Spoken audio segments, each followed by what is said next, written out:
Vamos a continuar con nuestra serie que inicié hace un par de domingos, el propósito de la iglesia.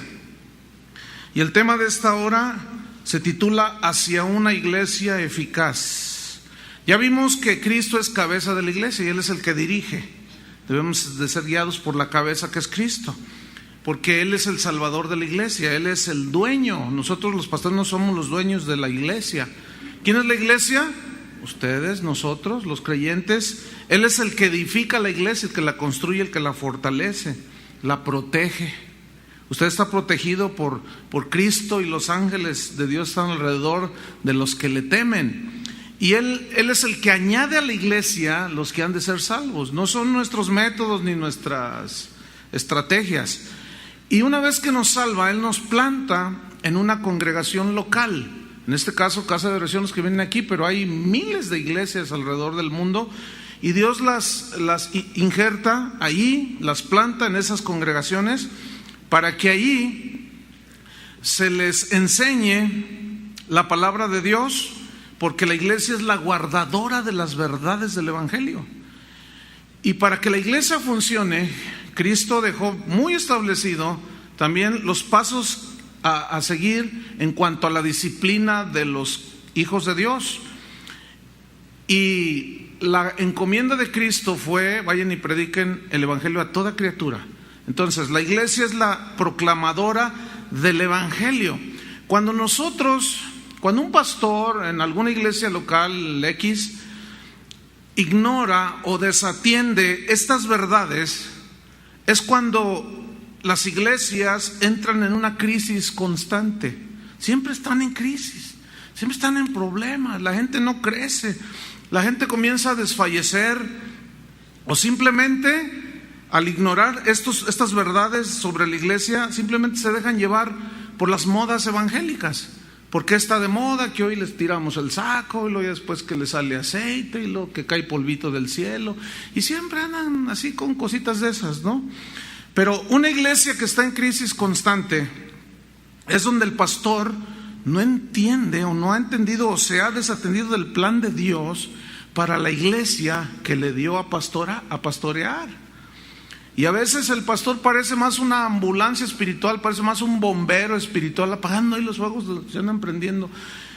Pero hay una pregunta aquí. Un pastor en una iglesia X, los pastores en las iglesias, ¿debemos ser una ambulancia espiritual o bomberos, o debemos hacer un trabajo más fundamental?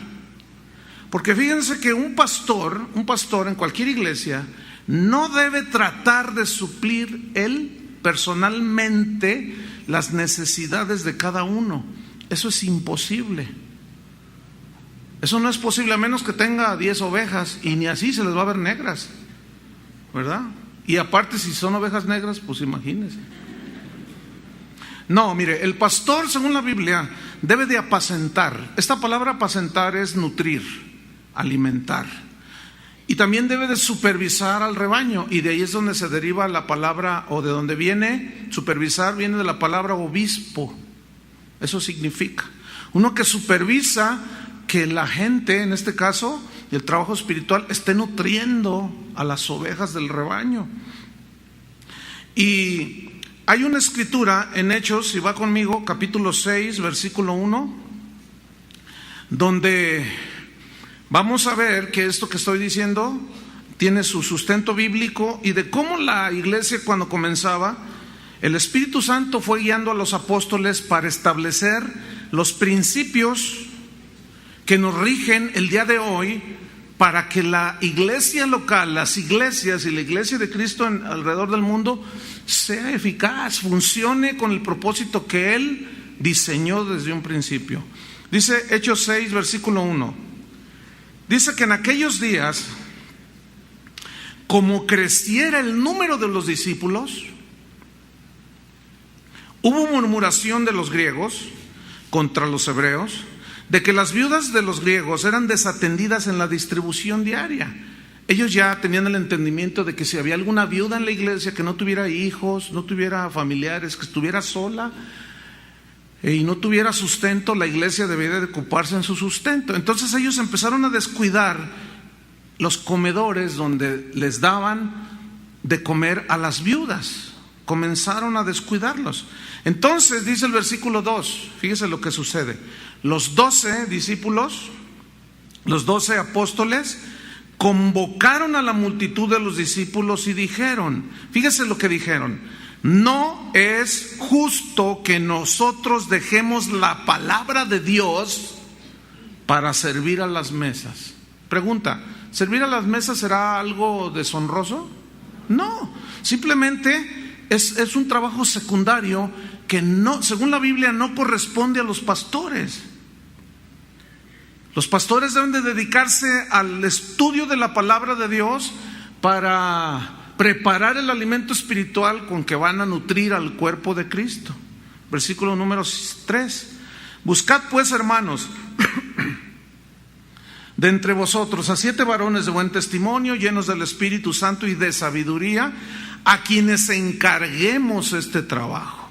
Ahí vemos cómo ellos comenzaron a preparar gente, cómo empezaron a delegar para que la iglesia local funcionara. Versículo 4. Y nosotros, dijeron los apóstoles, nosotros vamos a hacer algo. Persistiremos en la oración y en el ministerio de la palabra. ¿Por qué los pastores en las congregaciones debemos de persistir en la oración? Porque la oración es la comunión con Dios, pero es donde recibimos la guía, las instrucciones de la cabeza para dirigir su iglesia. Y el ministerio de la palabra es el estudio sistemático, profundo, responsable de la palabra de Dios. Y a mí me preocupa cuando invitamos a algún pastor, te invitamos a una reunión de oración y dicen, no tengo tiempo. No tienen tiempo. Si ese es nuestro trabajo, básicamente. En el grupo donde yo me reúno para estar orando al Señor, nos reunimos aproximadamente entre las 8 a la 1, a veces a las 2 de la tarde, y oramos. Adoramos a Dios y escudriñamos la palabra. Y a veces invitamos a algunos, oye, te invitamos, y dicen, no, pues no tengo tiempo. No, ustedes nada más pierden el tiempo allí. Entonces yo pregunto, ¿cómo estarán esas iglesias?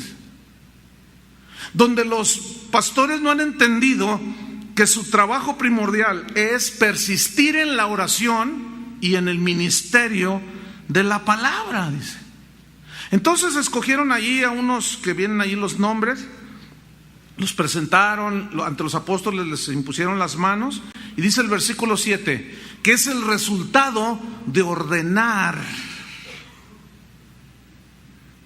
la iglesia. Escuchen, y crecía la palabra del Señor, y el número de los discípulos se multiplicaba grandemente en Jerusalén. También muchos de los sacerdotes obedecían a la fe.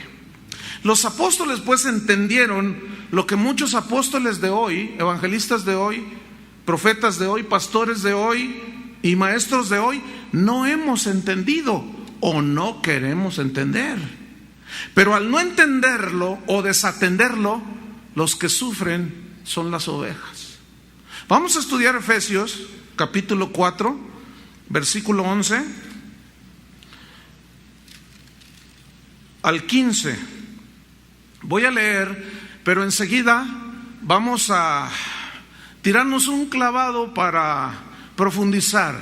Vamos a escudriñar para aprender. Escudriñar significa cavar profundamente, cavar pozos, porque resulta que las riquezas de la tierra, ¿dónde están? Enterradas.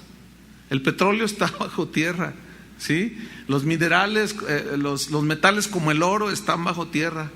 Entonces, a eso se refiere cuando Jesús dijo, escudriñad las escrituras, es decir, escarben, no sean superficiales, busquen los tesoros que están en lo profundo de Dios. Vamos a leer pues, Efesios 4:11. Y Él mismo, o sea Cristo, constituyó a unos apóstoles, a otros profetas, a otros evangelistas, a otros pastores y maestros. ¿Con qué fin? De perfeccionar a los santos para la obra del ministerio. ¿Para qué más? para la edificación del cuerpo de Cristo. ¿Con qué propósito? ¿Cuál es la meta? Hasta que lleguemos a la unidad de la fe. ¿Qué más? Y del conocimiento del Hijo de Dios. ¿Qué más? A un varón perfecto. Todavía hay más. A la medida de la estatura de la plenitud de Cristo. ¿Para qué? Versículo 14. Para que ya no seamos niños fluctuantes, llevados por doquiera de todo viento de doctrina, por estratagema de hombres que para engañar emplean con astucia las artimañas del error, sino que siguiendo la verdad en amor, crezcamos en todo en aquel que es la cabeza. Esto es Cristo. Ok, vamos a estudiar esto profundamente. Dice el versículo 11 que Cristo, Él mismo constituyó, estableció, llamó, estableció, preparó, los trató, los formó, los puso como columnas de la iglesia. Apóstoles, evangelistas, profetas, pastores y maestros. Con un propósito, ¿a fin de qué? ¿Con el propósito de qué? Con un trabajo que tienen que hacer estos ministerios principales, fundamentales en la iglesia de Cristo. ¿Cuál es ese trabajo? Versículo 12. A fin de perfeccionar a los santos. ¿Quiénes son los santos? ¿Santa Teresita del Niño Jesús? ¿O usted? Díganlo con convicción. Ok, entonces ustedes son los santos. Ahora, ¿quiénes los van a perfeccionar? Ahorita explico lo que es perfeccionar. ¿Quiénes? Los apóstoles, los profetas, evangelistas, pastores y maestros. Ahora, ¿qué es perfeccionar? Viene del griego katartizo, que tiene múltiples significados muy interesantes como restaurar. Y esta restauración viene a través, este perfeccionamiento y restauración viene a través de la enseñanza de la palabra de Dios. Significa hacer aptos. ¿Cómo vas a ser apto para ser un buen marido si no se te enseñan las instrucciones de la Biblia? Para ser un buen ministro, para ser un buen empleado, para ser un buen empresario, para hacer las cosas bien. ¿De dónde viene esa aptitud? De la enseñanza y predicación de la palabra de Dios. También significa preparar, significa capacitar. ¿Cómo se capacita? ¿Contraéndoles unos motivadores? No, predicando la palabra de Dios. También significa perfeccionar, instruir en los caminos de Dios, en las sendas antiguas, en la doctrina sana. Significa reparar. Cuando alguno se sale del camino y se volcó el auto, se mete al taller y se repara. Cuando alguno se sale del camino, hay palabra de Dios para restaurarlos, repararlos y que continúen en su camino en Cristo. También significa ajustar. Entonces, nosotros los pastores, en todas las iglesias, junto con los apóstoles, los profetas, los evangelistas, los maestros, estamos para, repito, hacerlos aptos, prepararlos, instruirlos. ¿Para qué? Y la respuesta está en el versículo 12 mismo, para dos cosas. Número uno, para la obra del ministerio. ¿Qué significa la obra del ministerio? La obra viene del griego ergón, que significa trabajo. Para el trabajo, significa labor, para la labor, y significa también ocupación. Para la ocupación, el trabajo y la labor, ¿de qué? Del ministerio. Ministerio viene de la palabra griega diaconía, que significa servicio, significa ayudar, significa socorrer. Es decir, que Dios diseñó la iglesia local para que al congregarse, los pastores les enseñemos, instruyéndolos, capacitándolos, para que ustedes hagan el trabajo, la labor, la ocupación del servicio de ayudar a todos aquellos que no conocen a Cristo. Porque al no entender estos principios, lo que se enseña a la gente es: traigan gente nueva para que yo les predique. No, ustedes vayan, predíquenlos y ustedes gánenlos para Cristo. Entonces aquí se les instruye, una instrucción. Mira, es muy común que al final de las reuniones se acerque personas y digan: oiga, usted es el pastor. Sí, a tus órdenes. Pues es que vine porque pues me mandaron con usted, que porque usted ayuda. Ah, ¿quién te mandó? Pues aquellos hermanos y tales hermanos. Ah, déjeme enseñarle. O no me vuelva a mandar a nadie para que yo lo ayude. Eso no dice la Biblia. La Biblia dice que si usted ve que su hermano tiene necesidad, si su prójimo tiene necesidad, lléveselo al pastor para que lo ayude él. No me vuelva a mandar a nadie. A mí Dios me manda y me pone enfrente los que Él quiere que yo ayude. O si no, yo le voy a mandar a todos los que me manda Él. Me mandó el pastor para que usted me ayude. Eso no es bíblico. Entonces, por favor, yo le enseño, le estoy instruyendo, capacitando. Porque si yo puedo, les ayudo. ¿Y quién se queda con la recompensa y el galardón? Yo. Y yo no quiero robarles lo que les corresponde a ustedes. ¿Entendieron? Ese es mi trabajo. Ese es nuestro trabajo, enseñarles. Entonces no me vuelvan a mandar a nadie, por bien de ustedes mismos. Ayúdenle ustedes. ¿De acuerdo? Si alguien me vuelve, ya toda la congregación en los 3-4 reuniones ya les he dicho lo mismo. Si alguien me vuelve a mandar, se lo voy a regresar. ¿De acuerdo? Ok. Entonces, fíjate, para eso estamos. Para capacitarlos, para que hagan buen servicio, ayuden, socorran. 1 Corintios 15:58 dice que nuestro trabajo en el Señor no es en vano.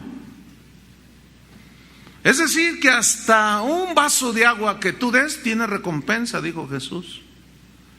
Entonces, ¿para qué vienen ustedes a la iglesia? Para ser perfeccionados, para que hagan la obra del ministerio con eficacia. Pero hay otra cosa, número 2, para la edificación, versículo 12, del cuerpo de Cristo. ¿Se acuerdan que dice Jesús, yo edificaré mi iglesia? Así dice, ¿no?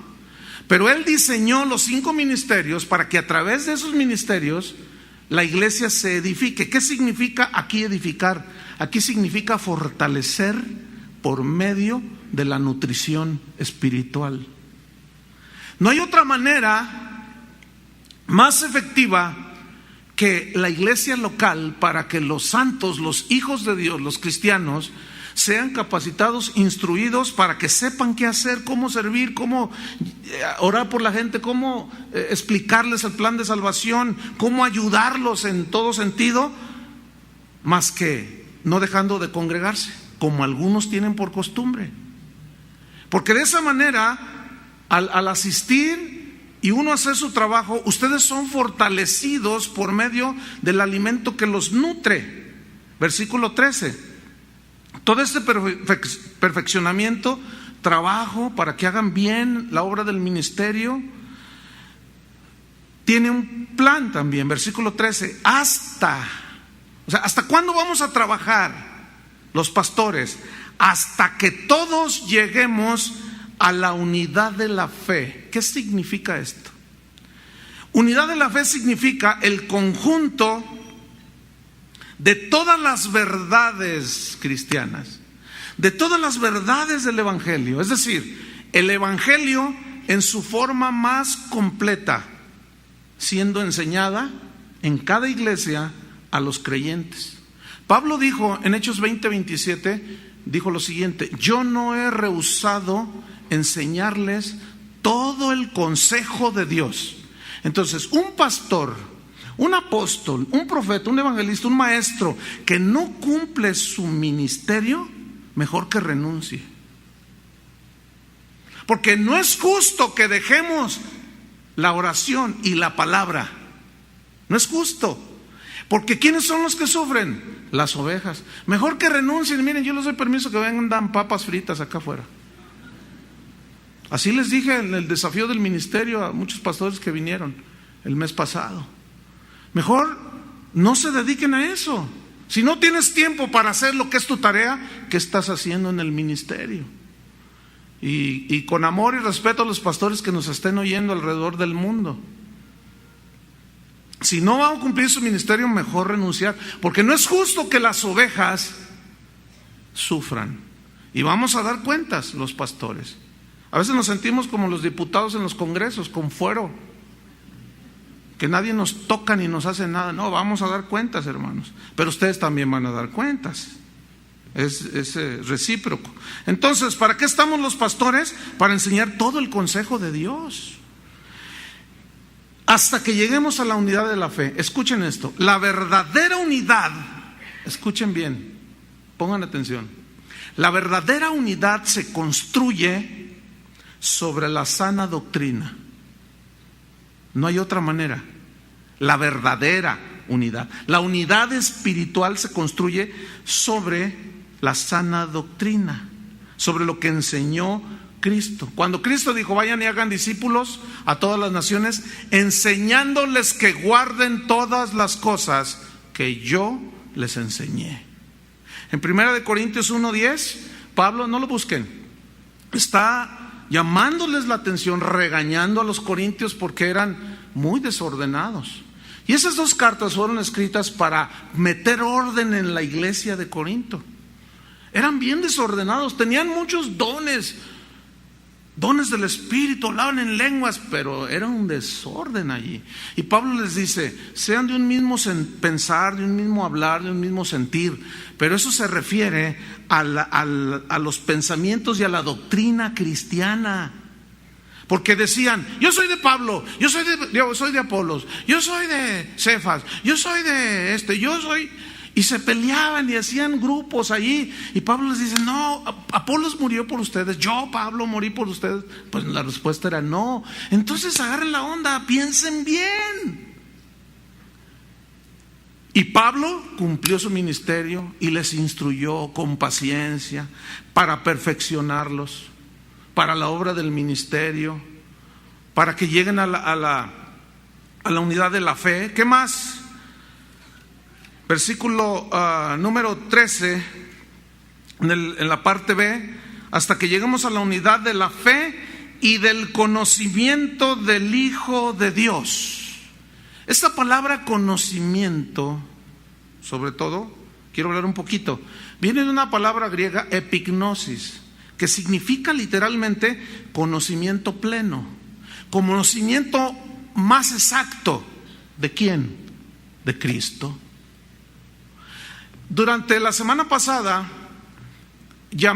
recibí correos electrónicos, llamadas por teléfono,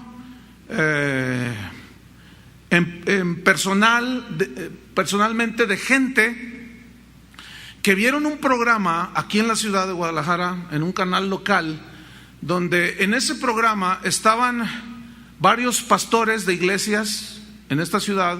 Uno de ellos se autonombró representante de todas las iglesias de Guadalajara.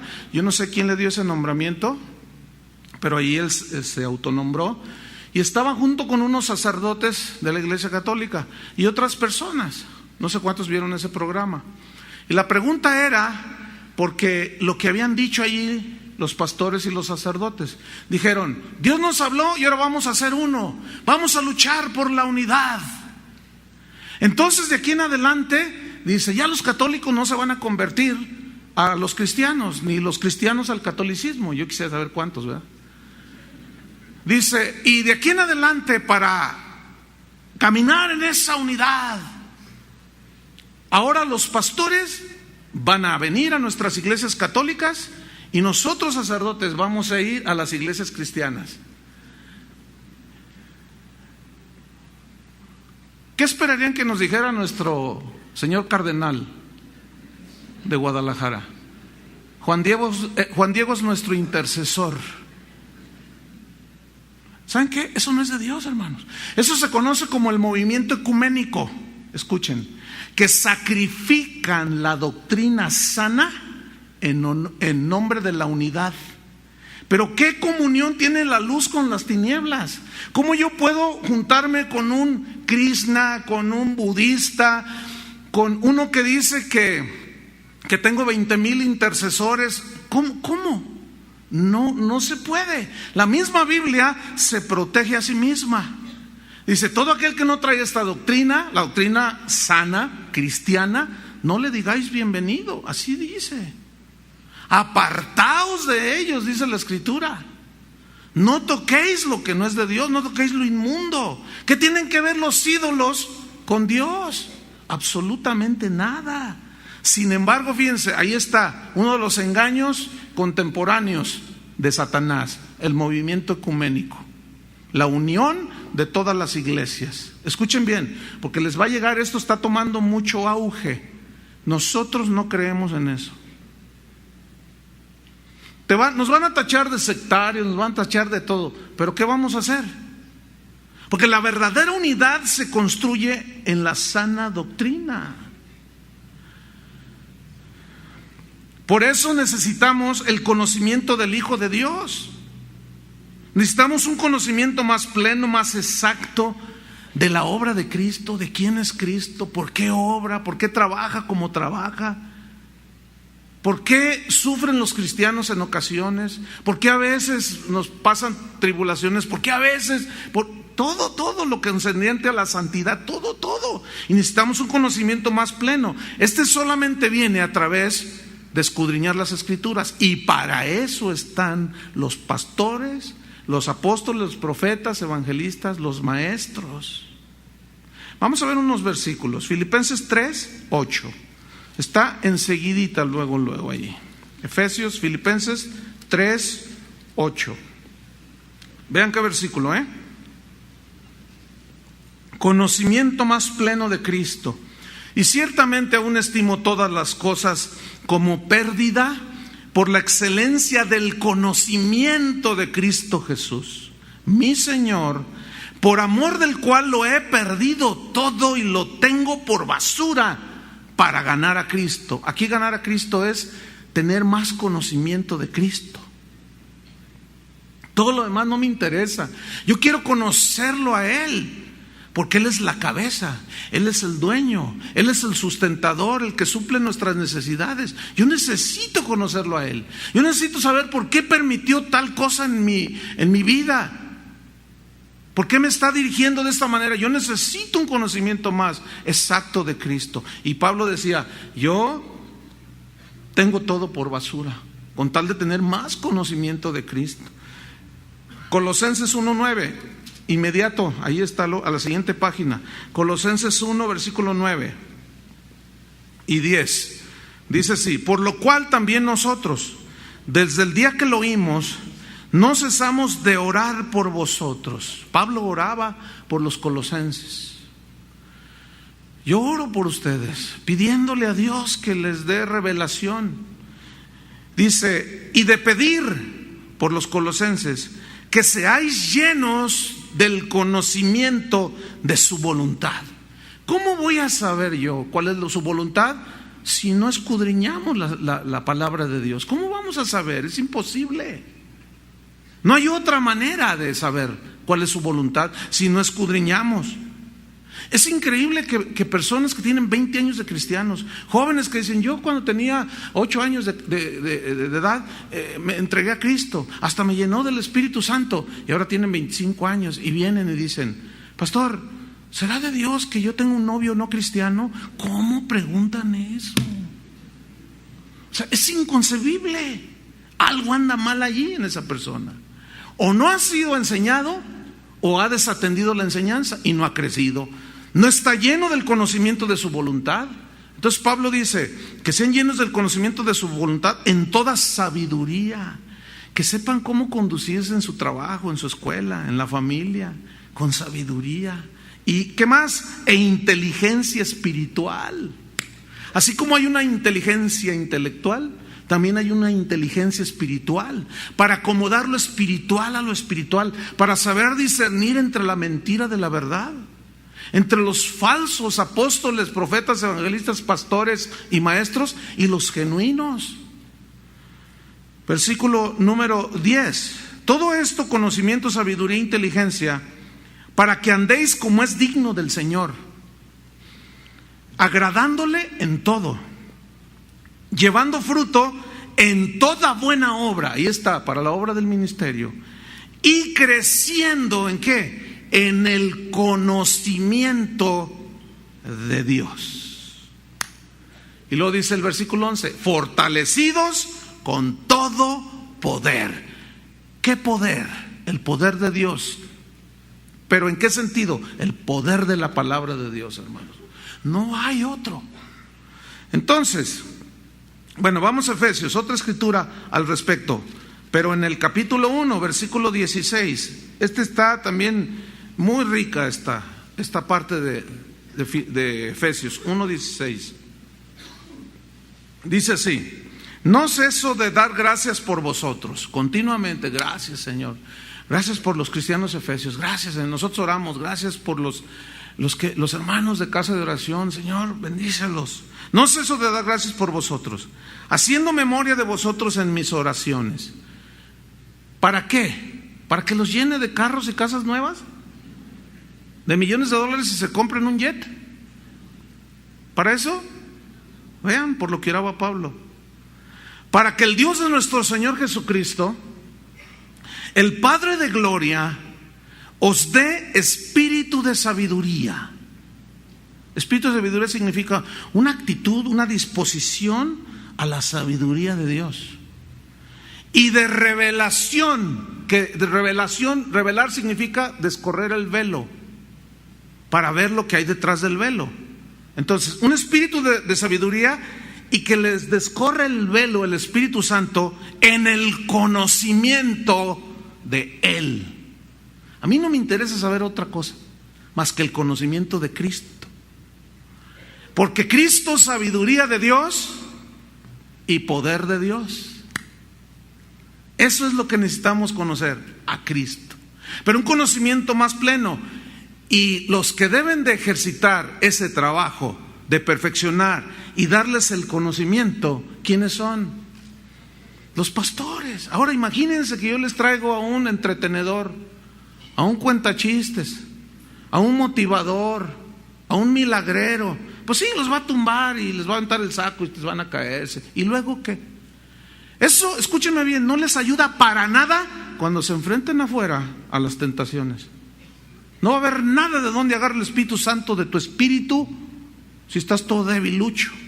Pero ¿cómo te caíste y cómo te reíste? Y el diablo te sale y se da unas carcajadas sobre ti, porque son cristianos débiles, no están nutridos, cristianos anoréxicos, iglesias anoréxicas que dejan de comer el verdadero alimento porque según ellos engordan y se dedicaron a comer cualquier cosita. Llega un momento en que el cuerpo ya no recibe alimento y por más que se lo quieren dar a la persona anoréxica, el estómago literalmente rechaza esa comida y la persona muere de desnutrición. Así hay muchas iglesias y muchos cristianos anoréxicos, hermanos, porque no les dan la palabra de Dios. Entonces, cuando escuchan la palabra de Dios, el bistec lo rechazan, no se lo pueden comer porque están anoréxicos. Y no es justo que las ovejas se mueran de anorexia. Los culpables somos los pastores, porque nuestro trabajo es alimentarlos con la palabra de Dios, que es la que actúa en los cristianos para que den fruto. ¿Qué más dice? En el conocimiento de Él, versículo 18, alumbrando los ojos de vuestro entendimiento, aclarándoles en el entendimiento para que sepáis, que no sean ignorantes, cuál es la esperanza a la que Él los ha llamado y cuáles son las riquezas de la gloria de su herencia en los santos. Versículo 19, y cuál es la supereminente grandeza de su poder para con nosotros los que creemos, según la operación del poder de su fuerza. Pero cuando leemos y oímos del poder de Dios, lo primero que hacemos es reducir el poder de Dios a que la gente se cae. Ay, hermanos, por el amor de Dios, eso no es el poder de Dios. Puede ser una manifestación, pero es mínima del poder de Dios. ¿Saben a qué se refiere el poder de Dios? El poder de Dios que tiene para cambiar a un asesino, a una prostituta, a un ladrón y hacer toda una obra de arte parecida a Jesucristo. Ese es el poder del Evangelio. Entonces lo que nos alimenta realmente es la palabra de Dios, no las experiencias espirituales. Las experiencias espirituales son subjetivas. Lo objetivo es la palabra de Dios. Tú puedes tener una experiencia con Dios y tener sensaciones, y porque se siente, ¿verdad? Pero eso no significa que todos deben de sentir lo que tú sentiste. Yo les aseguro, así sin temor a equivocarme en este caso, que durante la adoración unos tuvieron un sentir, otros una sensación, unos lloraron, otros no sintieron nada. ¿Sí o no? Pero nosotros no estamos para sentir o no sentir, estamos para obedecer a Dios, independientemente de nuestros sentimientos.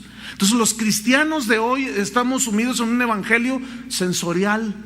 ¿Qué sentiste? ¿Qué sentiste? Y te presionan aquí la boca del estómago, y llórale, y llórale. ¿Y qué sentí? Y no sentí nada. Entonces, como no se cae, dicen, llévenlo para allá, sáquenle los demonios, tiene demonios. Porque no se cayó, háganme favor. Eso es totalmente subjetivo, hermanos. Cuando Pablo fue llamado, que Cristo se le reveló, cayó a tierra, ¿no es cierto? Pero cuando llegó ante Mateo a la mesa de los tribunos, le dijo, sígueme, se levantó y fue con él. Pero el otro se cayó. Eso es subjetivo. Lo objetivo es lo que Dios hace dentro de tu corazón. Lo demás, de que si te dio la chiripiorca y que sentiste, te salieron alitas, todo eso es subjetivo totalmente. ¿Me estoy explicando? Ahorita vamos a abundar un poco más. Ok, vamos a Efesios, seguimos en el capítulo 4. Entonces, perfeccionar a los santos hasta que lleguemos a la unidad de la fe, del conocimiento del Hijo de Dios, a un varón perfecto. ¿Qué significa esto? Significa que el deseo de Dios es que todo creyente en todas las iglesias cristianas, sin excepción, lleguemos a la madurez. Maduremos, que lleguemos a ser cada día más como Jesús y que se cumpla Romanos 8:29. A los que conoció, también llamó. A los que llamó, también justificó. Y a los que justificó, también santificó. Y a los que santificó, predestinó para hacerlos conformes a la imagen de su Hijo Jesucristo. Ese es el propósito de Dios. Para eso existe la iglesia. Para capacitar a los santos, para que hagan la obra del ministerio, para que crezcan, sean edificados, fortalecidos y cada vez más se parezcan a Cristo. Y aquí ya habla de una madurez. En Colosenses 1:27, inmediato ahí, dice lo siguiente, refiriéndose a los cristianos, a quienes, a los cristianos, Dios, Colosenses 1:27, Dios quiso dar a conocer que las riquezas de la gloria de este misterio entre los gentiles. ¿Cuál es ese misterio? El misterio es Cristo en vosotros, la esperanza de gloria. Este es un misterio extraordinario. Escuchen, el ser más grande que hay, Dios morando en la pequeñez del ser humano. Eso escapa a todo entendimiento, sobrepasa, sobreabunda. No, es muy difícil captarlo en toda su dimensión, por eso dice que es un misterio. Pero a los santos, a los hijos de Dios que van a las iglesias, se les revela este misterio. ¿Cómo? A través del estudio, la enseñanza de la palabra de Dios. Cristo en mí, sí. Cristo en ti, la esperanza de gloria. Es decir, con una seguridad tenemos esperanza de que Él va a venir por los suyos. Y si cuando Él venga yo ya morí y estoy 3 metros bajo tierra, Él me va a resucitar. Cristo en vosotros. Eso es algo extraordinario. No hay ninguna religión que diga que Dios en ti. Más bien dicen, tú eres Dios. Saca lo bueno que hay en ti. Hagámonos dioses. O sea, nosotros llegamos al sexto karma de la iluminación y quién sabe cuánto rollo te sacan. Y dicen, nosotros somos dioses. No, es al contrario en el cristianismo. Cristo en nosotros, la esperanza de la gloria. Es una esperanza segura, y ese es un misterio revelado solamente a los hijos de Dios a través de la palabra. Versículo 28. O sea, a los santos, a quienes anunciamos, proclamamos, predicamos, instruimos, amonestando a todo hombre. Amonestar aquí significa enderezándole los pasos, que ya significa reparar, catartizo, ¿se acuerdan? Perfeccionar.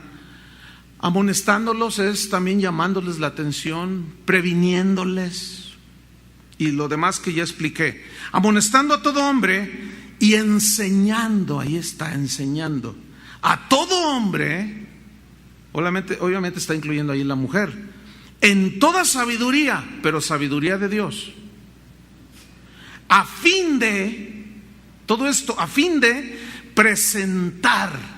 Fíjate, Pablo decía, les enseño, les ministro, con paciencia los instruyo, a fin de presentar perfecto en Cristo Jesús a todo hombre. ¿Qué significa aquí perfecto? La palabra griega que se tradujo por perfecto significa maduro. Habla de madurez, de cabalidad, de equilibrio, de un conocimiento más pleno que te lleva a la madurez. ¿Saben por qué dicen los sociólogos que cuando una persona rebasa los 40 años comienza a manejar con más precaución? Eso dicen los sociólogos, fíjate, y los psicólogos, porque ya maduraron. De los accidentes que hay nada más en esta ciudad, el 80 al 90% se ven involucrados jóvenes de entre los 15, 16 a los 25, 30 años. ¿Por qué? Porque tienes más conciencia de las cosas. ¿Qué caso tiene andar como loco ahí? Luego me alcanza el semáforo y me alcanzan los otros. Y arranco en mi carrito europeo, que alcanzo los 100 kilómetros en 6 segundos, pero luego me agarra el alto y la carcachita y el viejito que viene ahí me alcanza. Entonces ya pensamos diferente, decimos, ¿para qué nos exponemos y para qué exponemos a otros? ¿Por qué? Porque ya maduraste. Ese es el propósito de la enseñanza bíblica, madurar. Si leen Proverbios dice, para enseñar a los jóvenes, así dice, para enseñar a los jóvenes y a los simples prudencia. Así dice, ¿no? Oirá el sabio y aumentará el saber, pero el necio desecha la sabiduría. Y Dios no quiere que seamos necios, quiere que aprendamos para madurar. ¿Para qué quiere que aprendamos? Para madurar. Entonces, a un varón perfecto, versículo 13, volvemos a Efesios, a la medida de la estatura, medida, fíjense, medida. Hay una medida, hay un estándar de la estatura, de la plenitud, ¿de quién? De Cristo. En otras palabras, ¿cuál es la medida a la que debemos aspirar llegar? ¿Cuál es la estatura? La de Cristo. Para eso fuimos predestinados, fíjense. Es decir, Pablo está diciendo aquí que él trabajaba de día y de noche, perfeccionando a los santos para que cada día crecieran y maduraran. Escuchen bien, ese es el trabajo de los pastores, de los apóstoles, de los profetas, de los evangelistas y de los maestros en las iglesias. Llevarlos a ustedes hacia la madurez. Versículo 14 de Efesios 4. ¿Con qué propósito? ¿Para qué? Para que ya no seamos, ¿qué? Niños fluctuantes. Niños fluctuantes. Aquí la idea de fluctuantes es una palabra que se usaba cuando un barco en alta mar se averiaba el mástil donde llevaban las velas y ya no había manera de que tomara el viento, o que perdían el timón y el barco quedaba a la deriva. Entonces los vientos, si soplaban del sur hacia el norte, pues allá va la barca, ¿verdad? No había nada que resistiera. Venía al contrario y ahí viene otra vez la barca. Estaba a la deriva. Escuchen, ¿para qué Dios diseñó la iglesia local? Para que fuésemos enseñados, para que maduremos, para que ya no seamos como barcos en alta mar sin timón, que los vientos nos arrastran de arriba para abajo. Y estos son los cristianos que son presas fáciles de lo que yo llamo las modas evangélicas. Hoy la moda es tirar el saco, vamos a que nos avienten el saco. Y ahí va la gente a que le tiren el saco encima. Y son este tipo de personas que andan de congreso en congreso, en congreso, en congreso, y nunca cambian, siguen iguales. Y tienen una enfermedad muy aguda, congresitis. Y siguen siendo los mismos, pero andan, conocen todo el mundo, andan de congreso en congreso, pero siguen siendo niños fluctuantes, andan detrás de las modas. Ahorita es aventarles el saco. Y después de eso viene la moda de que les salen algunos aceite por las manos, ¿sí? Entonces, les está saliendo aceite, ya vamos al aceite. Y ahí van al aceite y los ungen de aceite, y ya sienten sensaciones. Y luego no, y ahora que sí que allá en aquella iglesia cae polvo del cielo, polvo de oro. Vamos al polvito de oro. Fíjense, me acabo de enterar de una iglesia que afirma con contundencia que Dios les hace llover oro en sus reuniones y que cayó del cielo una pepita de oro, que la llevaron con un hombre que se dedica a comerciar con el oro y se las valuó en 16 millones de pesos. Miren, algunos para engañar son bien astutos, otros son bien tontos. Es que no puede ser. Escúcheme, ¿de qué tamaño tendría que ser esa pepita?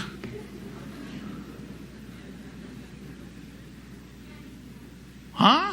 ¿Cuánto vale un gramo de oro? ¿Alguien sabe?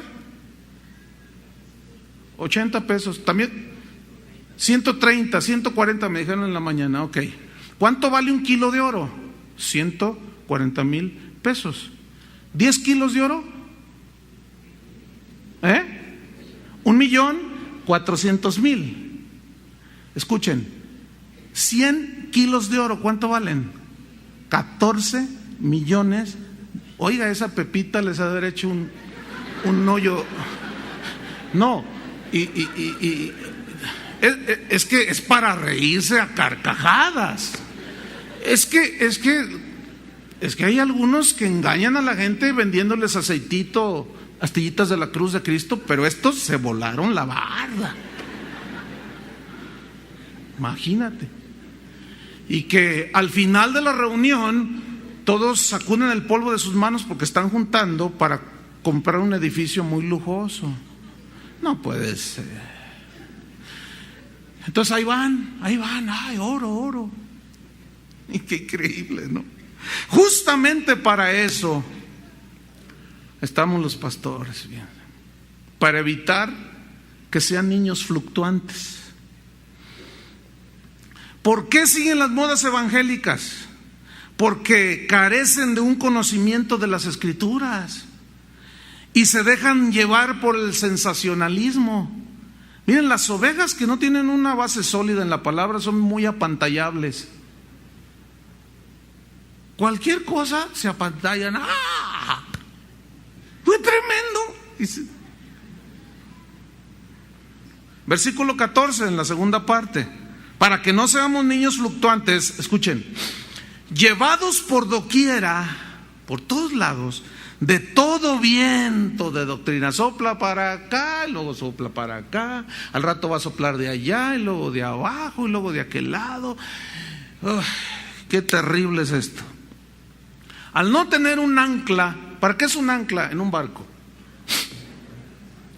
Escúchame bien, el tamaño del barco, el ancla que posee cada barco debe ser en proporción al tamaño del barco, ¿no es cierto? ¿Han visto los grandes barcos?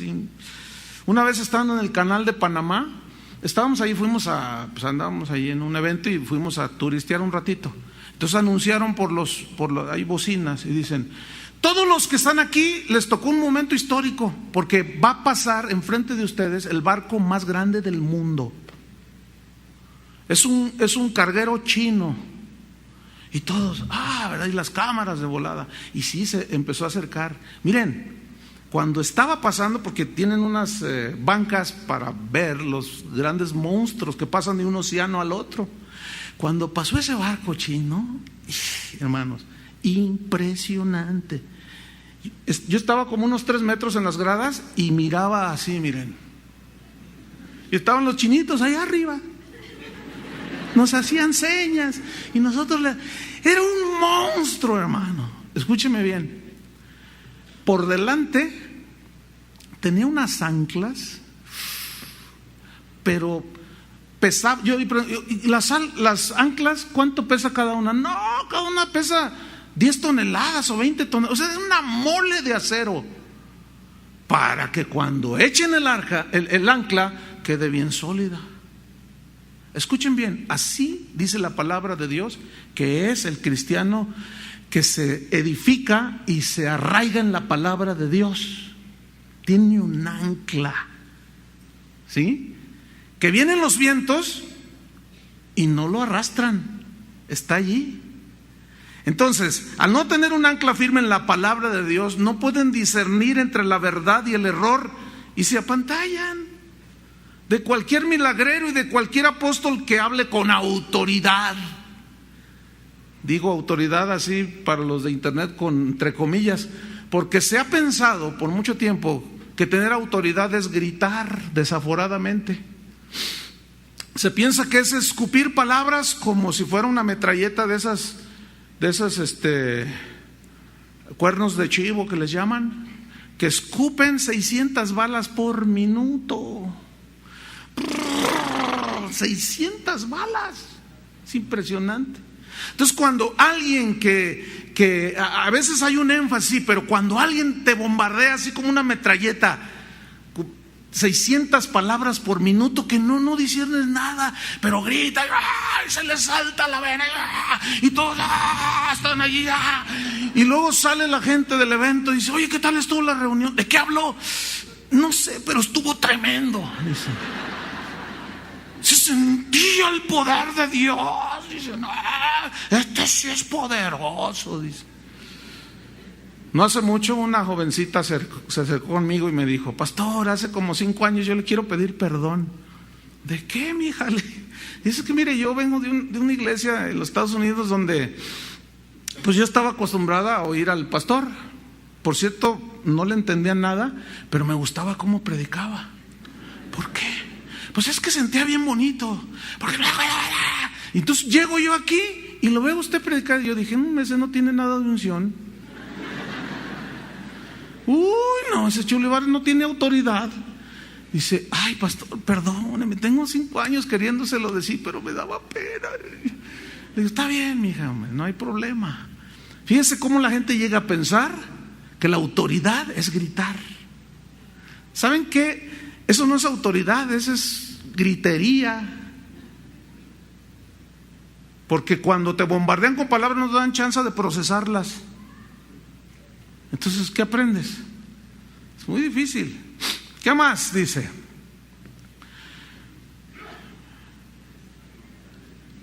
Salud, hermano.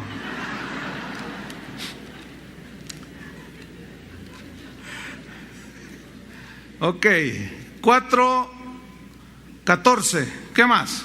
Para que no seamos niños fluctuantes, llevados por doquiera de todo viento de doctrina. Fíjese lo que dice a continuación: por estratagema de hombres. Y aquí la palabra estratagema de hombres, fíjese, no dice de demonios, de hombres. Estratagema se tradujo de una palabra bien interesante, es con K y B grande, cubeia. Y cubeia significa literalmente cubos, pero se refiere a los cubos, los dados del juego de azar, ¿sí? Que se usan, pero que significa literalmente dados cargados. Es decir, cuando los dados son cargados, son manipulados, ¿cierto? Y se comete un fraude, porque ya sabes sobre qué números va a caer esos dados. Entonces, dice por estratagema, por dados cargados, fraude espiritual, de gente que tiene sus dados cargados a su favor. Estratagema de hombres. Cuando tú escuches a alguien que dice astillitas de la cruz de Cristo a la venta, para que tú sientas la presencia de Dios, ahí tienes a un hombre que está utilizando un estratagema. Dados cargados, es un fraude espiritual. Aceitito del huerto de Getsemaní, donde Jesús oró. Y aquí está a su disposición. Tómese el vasito de agua y usted va. Impresionante, ¿no? Qué increíble. ¿Y qué hace la gente? Va por su agüita, por sus astillitas y por su aceitito. Una que se dice evangelista, sale en la televisión, dice que él una vez estaba en oración en su cuarto, allá en su país, y que de pronto sintió la presencia de Dios y comenzó a caer trigo del cielo, granos de trigo. Dijo: Dios me envió como manifestación de su poder allí en mi cuarto donde yo estaba. Trigo del paraíso. Hermanos, aquí está a su disposición. Una bolsita, $100. Lleve trigo del paraíso. Y tú te ríes y es para reírse. Pero ¿sabes qué? La gente hace fila. La gente hace fila. Yo no sé cómo. O sea, es una cosa inconcebible totalmente. Por estratagema de hombres, versículo 14, que para engañar. Aquí engañar viene del griego plane, de donde viene planeta errante, sin rumbo, y habla de un guía errado, de esos que andan nada más vagando por ahí. Significa impostor, significa cometer fraude. Por estratagema, dados cargados a su favor, en fraude espiritual, para engañar. Son impostores del evangelio, que toman la piedad como fuente de ganancia. Apártate de los tales, le dijo Pablo a Timoteo. Versículo 14, que emplean con astucia las artimañas del error. Astucia es una palabra muy interesante, que significa sin escrúpulos. Panorgia del griego. Entonces retomamos. Los hombres tienen dados cargados a su favor, manipulando a la gente, cometiendo fraude espiritual. Son unos impostores, guías torcidos, errados, que emplean sin escrúpulos las artimañas del error. La palabra artimañas viene del griego metodeia, y escuche bien lo que significa: intentos planeados sutilmente y sistemáticos para engañar. Siempre están buscando a ver cómo engañan, siempre están buscando. Los de Pare de Sufrir se llamaban, cuando llegaron a México, la Iglesia Universal.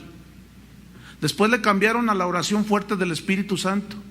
Y cuando ya sale que son un montón de fraudulentos, le cambiaron a Pare de Sufrir, y después le van a cambiar a otro. Aquí hay una familia que vino de ese pseudo iglesia, y dijo que estando en una de esas reuniones, el pastor dijo: se abran las puertas, señores. Y cerraron las puertas. Entonces nos dieron una hoja, y ahí decía: así como Cristo entregó todo por nosotros, nosotros vamos a entregar todo, nuestros bienes, casa propia, carros, vamos a traer las escrituras, los carros, el dinero que tengamos en el banco, fírmele aquí abajo.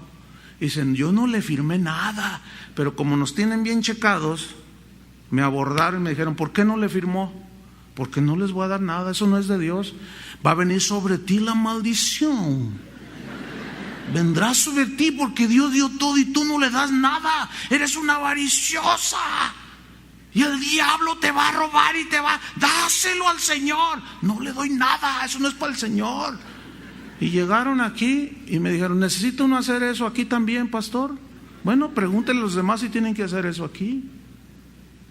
¿Cuándo les hemos quitado un centavo?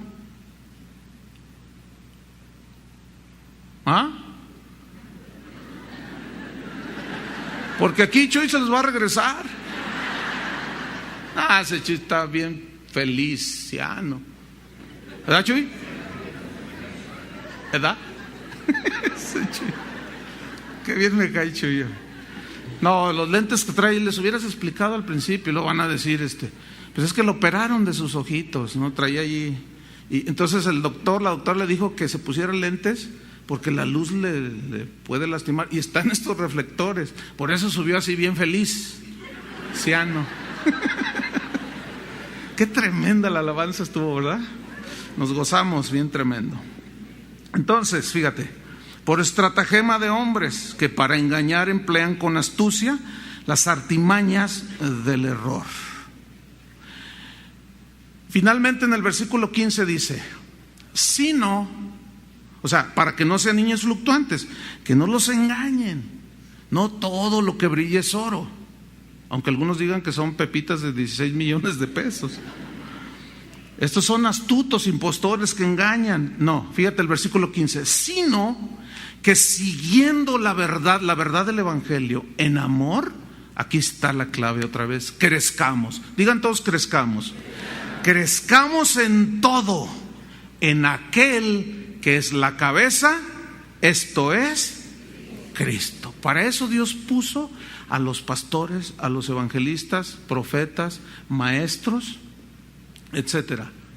Pero la Biblia también nos advierte de que hay falsos apóstoles, obreros fraudulentos que se disfrazan como obreros de Cristo. Pero no les extrañe, le dijo Pablo a los Corintios, porque aún Satanás se disfraza como ángel de luz. Tengan mucho cuidado. El Espíritu Santo dice claramente que en los postreros días algunos apostatarán de la fe, escuchando espíritus engañadores, doctrinas de demonios, por la hipocresía de mentirosos, así dice. No se dejen llevar de doctrinas diversas y extrañas, dice la epístola a los romanos. Dice: en los postreros tiempos vendrán hombres amadores de sí mismos, vanagloriosos, y harán mercadería de vosotros con palabras fingidas. Apártense de los tales. Entonces, cuando Dios pensó en la iglesia, en los sacados del mundo, es para congregarnos como ahora. ¿Para qué? Para ser enseñados, para ser disciplinados, para ser alimentados. ¿Para qué? Para que crezcamos, para que se vayan nutriendo y crezcan, maduremos y cumplamos el propósito que Dios tiene para la iglesia.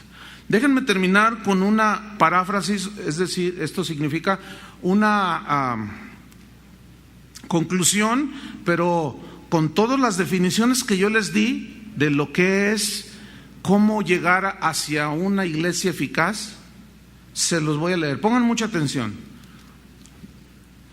Dice así: los pastores que Dios puso en cada iglesia cristiana debemos de hacer un trabajo fundamental. Pero para que estas iglesias funcionen eficazmente, tenemos que hacer este trabajo que consiste en restaurar. Consiste en prepararlos a ustedes, en capacitarlos, en instruirlos para que lleguen a ser buenos esposos, buenos padres, buenos empleados, buenos comerciantes, buenos embajadores, políticos, etcétera. Para que entonces ustedes hagan la obra del ministerio, el trabajo, la labor de servir y ayudar y de socorrer a los que no conocen a Cristo. Que ustedes sepan cómo enfrentarse en medio de las circunstancias de la vida. Ustedes son convocados aquí para edificarlos, para fortalecerlos. Ustedes son el cuerpo de Cristo. Y nuestro trabajo es alimentarlos para que ustedes estén fuertes y sólidos. Ustedes son los santos de Dios, los creyentes. Y todo esto para llevarlos a la unidad de la fe que se fundamenta en la sana doctrina, enseñándoles el Evangelio de una forma más completa, más equilibrada, enseñándoles todo el consejo de Dios lo más posible, para que tengan un conocimiento más pleno y exacto de quién es Cristo y cuál es la herencia que nos dejó, esa herencia espiritual, esa riqueza espiritual, porque esto es lo que los va a llevar hacia la madurez. Esa madurez consiste en que ustedes cada día se parezcan más a Jesús. Por eso es que no dejen de congregarse. Este es nuestro trabajo de cada día, que ustedes sepan discernir entre el fraude y la verdad y no sean arrastrados como niños inmaduros, fluctuantes, de todo viento de doctrina, que se apantallen de cualquier milagrero que sale por allí o de maestros sensacionalistas que cometen fraudes espirituales, maestros impostores, gente sin escrúpulos, que no se conducen con honradez, que son sutiles y que de una forma sistemática emplean el fraude y el engaño. No, sigan la verdad en amor, creciendo, madurando en el Señor. Ese es el propósito, entre otros, de la iglesia, hermanos. La mayoría de nosotros venimos de la iglesia tradicional en México, donde en 15 minutos de homilía, ¿qué nos podían enseñar? A eso hay que añadirle que el sistema de sonido siempre ha sido terrible. Yo nunca entendí nada. La acústica es horripilante, rebota por todos lados. Y toda vez a eso hay que añadirle, a los 15 minutos, a la mala sonorización, todavía hay que añadirle que llegábamos 3 minutos antes de que se acabaran los 15 minutos. Ese es el concepto que nosotros teníamos de la iglesia. Luego veíamos a alguien allá arriba haciendo un montón de cosas allí que ni sabíamos ni qué significaban ni qué nada, no entendíamos el mensaje, nada más decíamos amén y le dábamos la mano al que estaba allí, la paz sea contigo. Ese era el concepto tan limitado de lo que es la iglesia que la mayoría de nosotros tenemos. No digo esto para evidenciar o avergonzar o burlarme, no, sino para que ustedes entiendan de lo que se trata esto. Nada que ver, ¿no es cierto? Yo puedo hablarles 3 horas y yo sé que ustedes aguantarían las 3 horas, ¿verdad que sí? Pero no lo voy a hacer porque no, ahora no. Pero yo sé que ustedes aman a Dios, tienen hambre de Dios, y yo para mí es una bendición ver al paso de 25 años a muchos de ustedes dando fruto tremendo. Yo nunca me iba a imaginar que pues se iba a casar con Ernesto. Ellos eran niños aquí y hoy son misioneros en los Estados Unidos. O sea, eso. Y cuando me escriben en los correos, me mandan fotos, mira, estas ovejitas son las que Dios nos ha dado. Dice, les enseño 7 clases por semana y los estoy instruyendo. Y ¿vieran qué bonito es eso? Pero todavía bonito cuando casé a muchos de aquí y tuvieron sus hijos. Y los presentamos aquí, Señor, es tuyo, y ay, qué bonito. Y luego esos niños que presenté, ya hay varios que crecieron y yo los casé. Y hemos presentado a sus niños.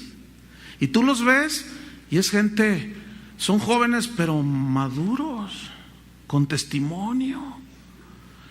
Cuando llegue la hora de dar cuentas a Dios, yo quiero darle buenas cuentas. Pero también a ustedes Dios les va a pedir cuentas. ¿Qué hiciste con lo que escuchaste? Concluyo, el que oye la palabra de Dios y la hace es el que edificó su casa sobre la roca. Ahí en ese pasaje de Mateo, la roca es la palabra. Vienen los vientos, los ríos dan con ímpetu y la casa se queda sólida porque estaba fundada sobre la roca. Ese es el propósito. Nosotros no estamos jugando a la iglesia. Por eso esta iglesia no es al gusto del cliente, ni es una iglesia light, ni es una iglesia anarquista, ni es una iglesia anoréxica, ni tampoco es una iglesia clonada. Todos somos diferentes, ¿no es cierto? Pero queremos cumplir nuestro ministerio. Nosotros oramos por ustedes, pero ustedes deben orar también por nosotros. Que Dios nos ayude en esta empresa de edificarlos, de fortalecerlos y que den fruto. Amén. Pónganse de pie. Levante sus manos y aproveche para estirarse poquito, porque todos lo hacen. Les dicen, levanta las manos y empieza. Aleluya. La Biblia dice que el cuerpo de Cristo, también la iglesia, somos como una familia, la familia de Dios. Entonces aquí no estamos así, claro, guardamos el orden, guardamos la reverencia a Dios, pero somos normales, ¿sí? Algunos se duermen durante la predicación, está bien, que Dios les hable en sueños. Otros, pues hay de todo en la casa del Señor, en la viña del Señor. Sin embargo, nosotros tenemos un compromiso que ya ha durado 25 años con los pastores de esta congregación, de estar allí. Fíjense, ya se dice fácil 25 años, pero ya pasaron. Y aquí estamos, perseverando, con paciencia, en amor, disciplinando. Y los que no entienden, desgraciadamente no sé cómo ponerlo aquí, pero el 99.9, fíjese bien, de los que asisten a esta congregación, de los que mandan correos y de los correos que recibimos alrededor del mundo, que son cientos, el 99.9 son dando gracias a Dios por escuchar palabra que los nutre y que los edifica. Y el 0.1 que por allí luego es gente que ustedes saben que yo enseño por series, ¿sí? Entonces, si yo estoy enseñando el tema número 14 de la serie El verdadero evangelio, y alguien por ahí lo escucha y escucha cosas que no escuchó en los otros 14 anteriores, lo toman fuera del contexto, ¿sí?